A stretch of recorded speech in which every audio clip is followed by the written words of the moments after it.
Hey, it's Benji Cole, son of Al Cole from CBS Radio and host of the syndicated talk show, People of Distinction.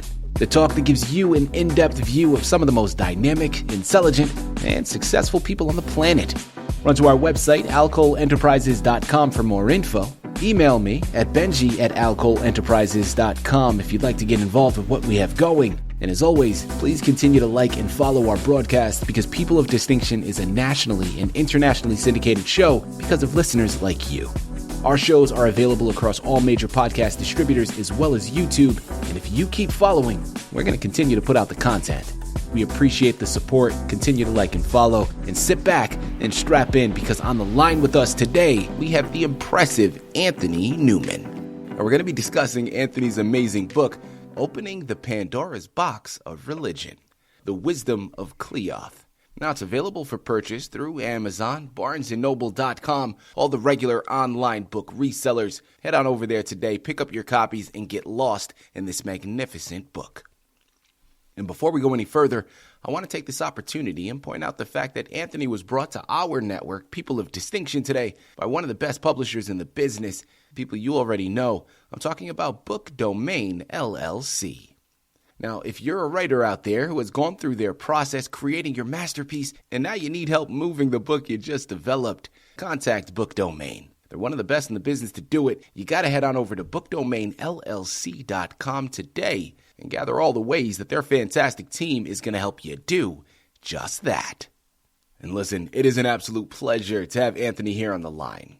Now, his book, Opening the Pandora's Box of Religion, is one that you need to get your hands on, all right? It's one that is going to keep you at the edge of your seat. People, I'm telling you, we're going to discuss some pretty deep philosophical concepts that, depending on your background, may come across as even revolutionary. I mean, the things that we're going to discuss is so impactful. And understand that this book is written to inform, in just the first couple of sections, the first 4 sections to be exact, deal with current religions and how, get this, religion is caused or brought on by death, by the concept of death. And that in and of itself stopped me in my tracks the first time I heard Anthony tell me, okay?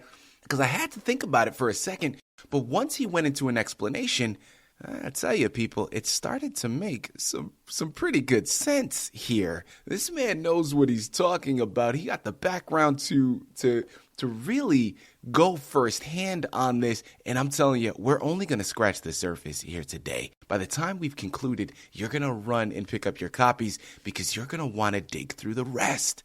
And Anthony is the man that's going to articulate all of it much better than I ever could. Sit back, strap in, and have your notebooks ready. Anthony, first and foremost, welcome to People of Distinction, and thank you very much for being a guest. How are you doing today, sir? I'm doing great, and it's my great pleasure to speak with you. Likewise, man. Listen, it's a pleasure to have you here.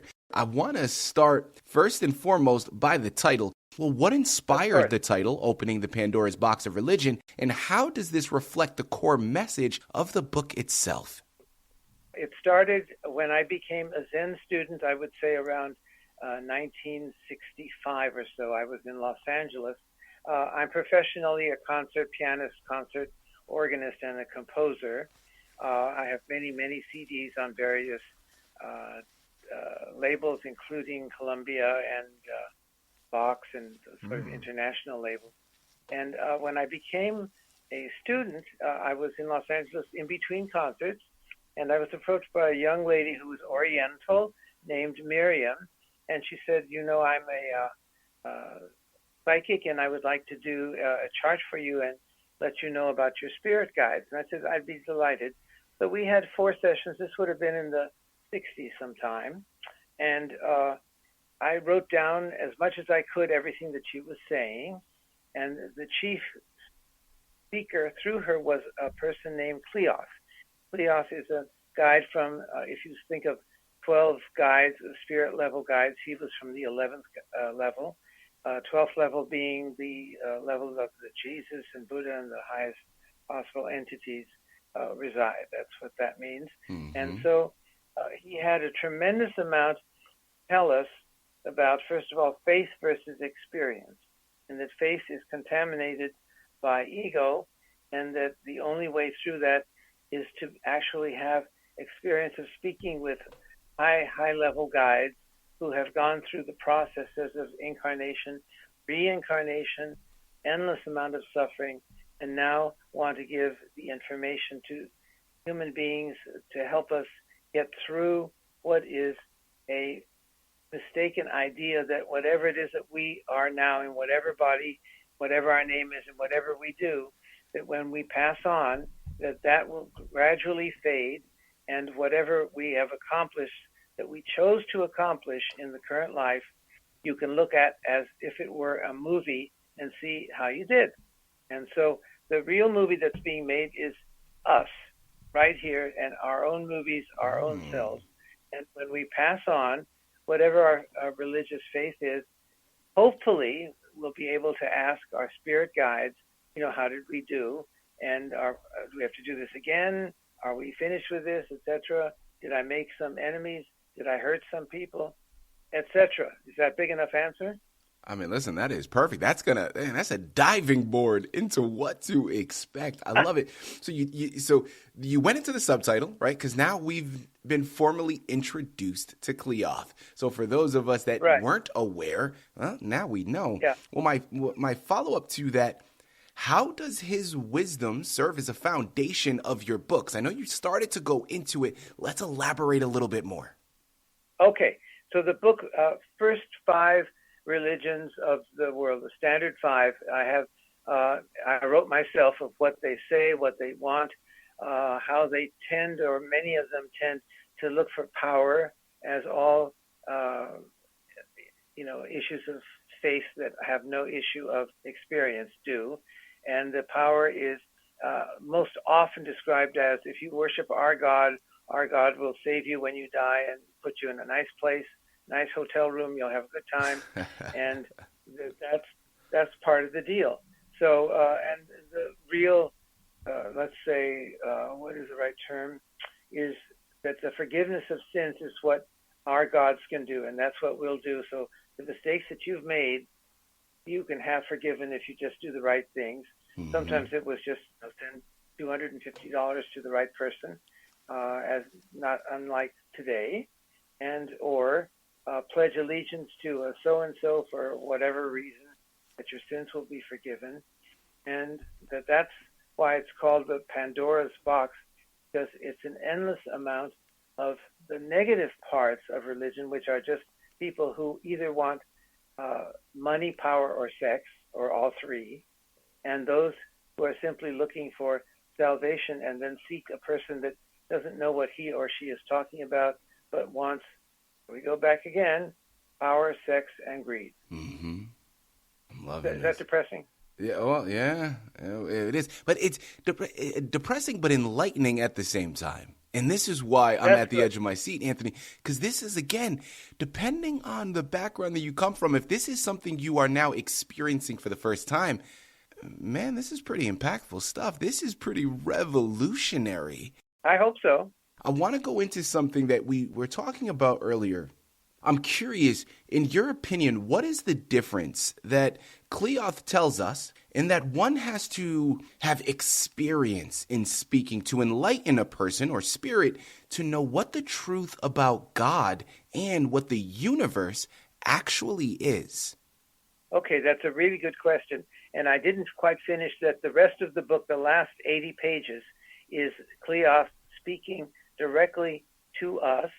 And his speaking is about the things we were just talking about, faith versus experience, the ego, the situation that human beings are in now.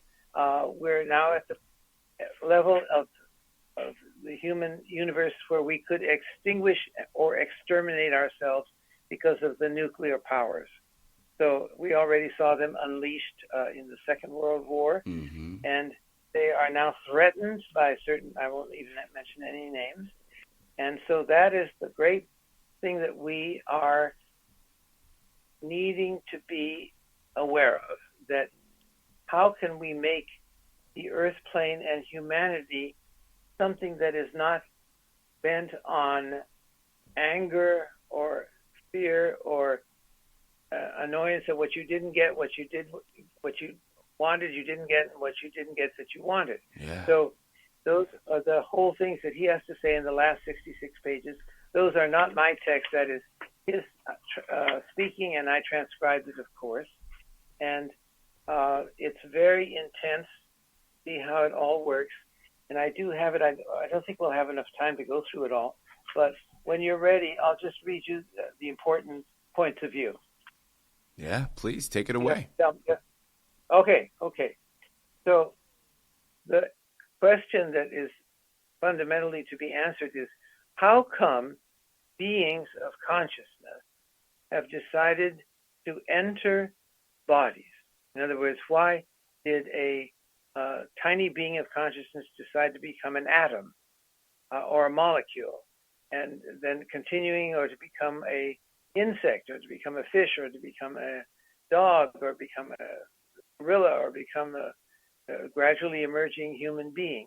So that question is the root of the problem, and it is the root of why we have an ego, because in order to enter a body, we have to have some way of surviving. So the survival is the issue of food, of course, and shelter, of course, and some kind of people that we associate with, like a family or children, people that we have sex with, and all of those issues are the reason for all of this happening. And then the next stage is suffering. Why is there suffering? Well, that's an easy question to answer. There is suffering because we want things that other people want that they have, and we're annoyed that we don't have them. And so at a lower level, we hurt them and take what it is that they have that we want. At a higher level, we enter some kind of system where we talk about it and buy something from someone, buy something from someone else. Or if one's ego is tainted, then we end up in a system where we steal things from people, or kill them, or just, let's say, make fun of them, or make them look inadequate so that we can take stuff from them. And from that comes all of the issues, and they are worldwide, and there's nothing but them all over the world existing now. And at the same time, there are people whose soul or consciousness has determined that it's much better, one, to make some kind of an agreement between someone. For example, if you want to buy a hamburger, it's better to give them $5 to buy a hamburger and not kill them so that you can have it, rather than the opposite extreme. So we are, as you can see all over the world, and we know it right now in the elections, we are now in the situation of where there are people that want to take control of humanity. That is the three bottom, what we call chakras. Chakras are actions. They are all over a human body. People say there are 7 of them. They are points of entry of energy. So from a human being, we start with the bottom one, which is right around the anal action, and the issue there is just survival. And we go up and we have sexuality, of which all human beings have, as a way of making more human beings. Then we have power, which is the beginning then of the negativity of, got enough power, you can take things from people, and it doesn't matter whether we hurt them or not. As we continue up, then we get into spiritual realms, heart, which means that do we have affection for people? Is our affection bound on their giving us something back? The answer, of course, is for the most part, yes, sex or money. And then as we continue up, we have the throat chakra, which is how do we speak? We speak well of others, or we speak badly of others. As we continue up, we hit the top chakras, which are only for people whose incarnations into human bodies is finished. And that is not an easy chore.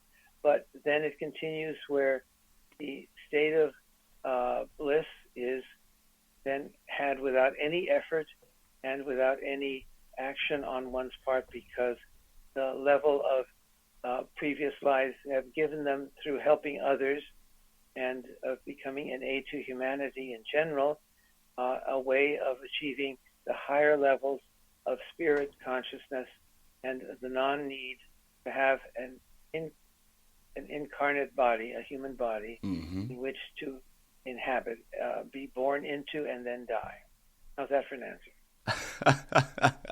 People, I'm telling you, the book is called Opening the Pandora's Box of Religion, The Wisdom of 𝐒𝐻 by Anthony Newman.